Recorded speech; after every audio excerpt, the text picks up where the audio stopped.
Welcome to the deep dive. Yeah. I've always been fascinated by how technology listens to us, especially in things like language tests. Mm-hmm.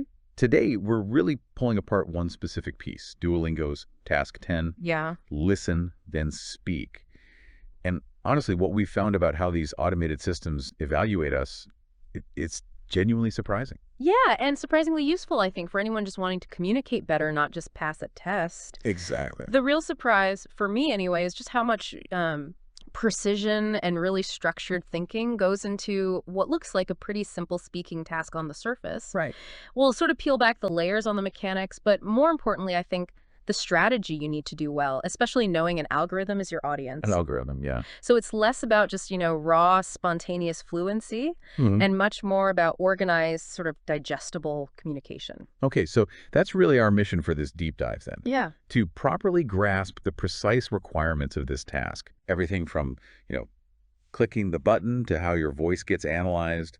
We want to arm you with the exact structure the system seems to want Yeah, showing you how to go beyond just answering the question. to actually mastering this specific challenge. Okay. All right, let's pull back the curtain then on this Duolingo task. So you click a listening icon, you hear a question, then hit a recording button to give your answer. Sounds straightforward. Seems simple enough, Yeah. right?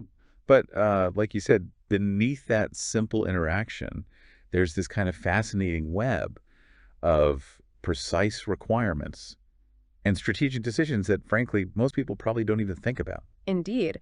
And the first layer to understand is just the basic parameters. You've got a response window, minimum 30 seconds, maximum 1 minute, 30 seconds. Okay. And that time limit isn't just a guideline. It's pretty critical for pacing yourself, pacing your thoughts and your actual speaking. And even before you start talking, there's a bit of flexibility built in, isn't there? Yeah. You can replay the prompt.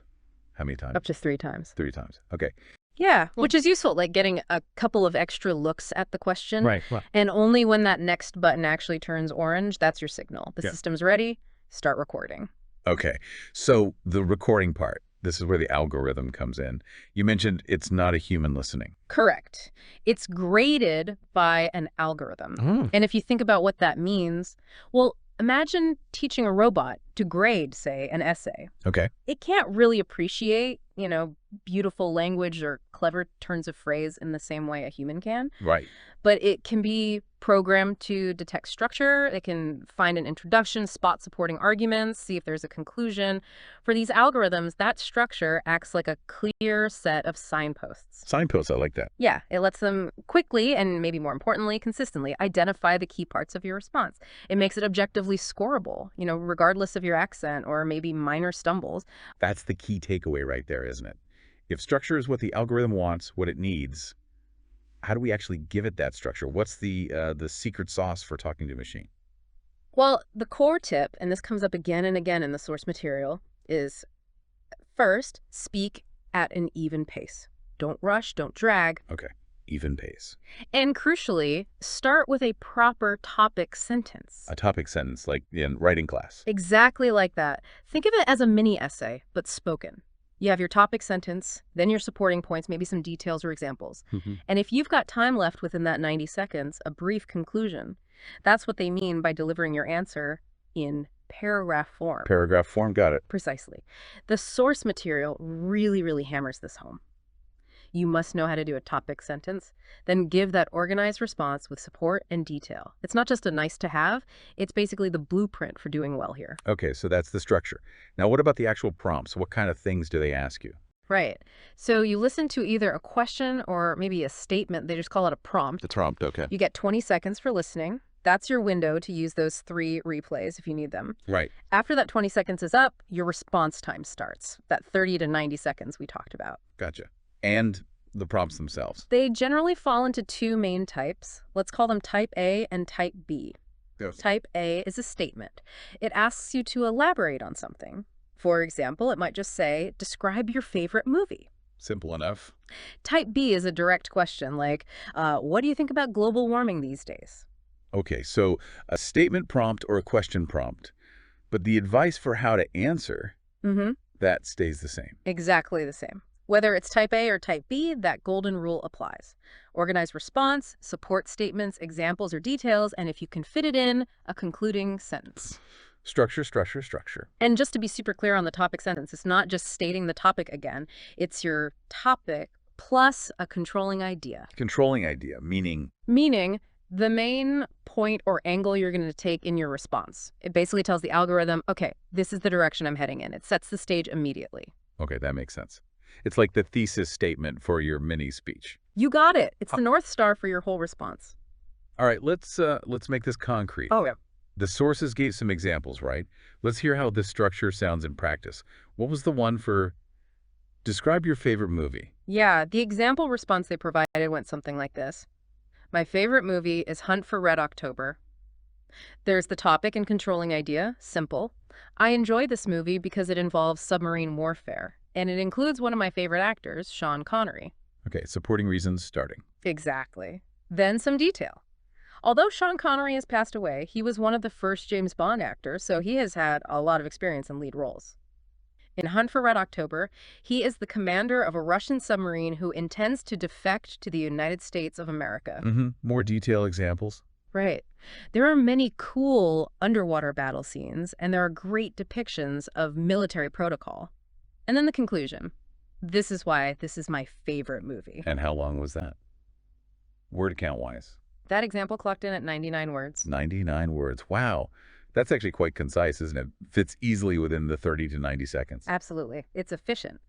Clear topic sentence, supporting points with a bit of detail, and a wrap-up. Every sentence kind of pulls its weight. Yeah, you really don't need to ramble on for the full minute and a half. You just need to be, well, concise, clear, and structured. It's like distilling your thoughts into this algorithm-friendly format. Exactly. Algorithm-friendly is a good way to put it. Okay, what about the other example, the question 1? Yeah. What do you think about global warming these days? Right, type B. The example response for that one was, well, I think global warming will be an ongoing problem for several reasons. Again, clear topic sentence with the controlling idea, several reasons. Then it lists them. First, there are too many cars and airplane flights in the world, and they all pollute the air and add to warming the earth. Reason 1. Second, governments around the world are not doing enough, even though the head of the United Nations stated the world is in trouble due to climate change. Reason 2. Finally, there is not enough research done on effective alternative energy resources. Research requires financing, and no country wants to take the lead. Reason 3. And then Then the conclusion. In conclusion, these are the reasons I think global warming will continue to be a problem. Yeah. That one was 102 words. 102 words. Again, very structured, topic sentence, 3 supporting points laid out clearly.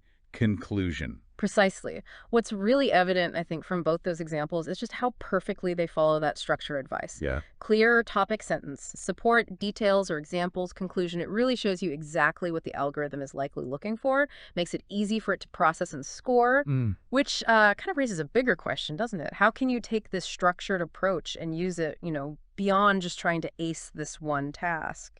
Yeah, that's a great point. So wrapping things up a bit, whether you're actually facing one of these algorithmic graders or maybe just trying to get a complex idea across clearly in, say, a meeting at work, Right. the lesson from Duolingo's listen, then speak task seems pretty profound. Right. Structure isn't just helpful, it's king. It really is. If we step back and look at the bigger picture of this whole exercise, it just underscores the huge value of organized thinking. Not just for passing a language test, but for genuinely effective, impactful communication in pretty much any context you can think of. So for you listening right now, here's something to maybe chew on.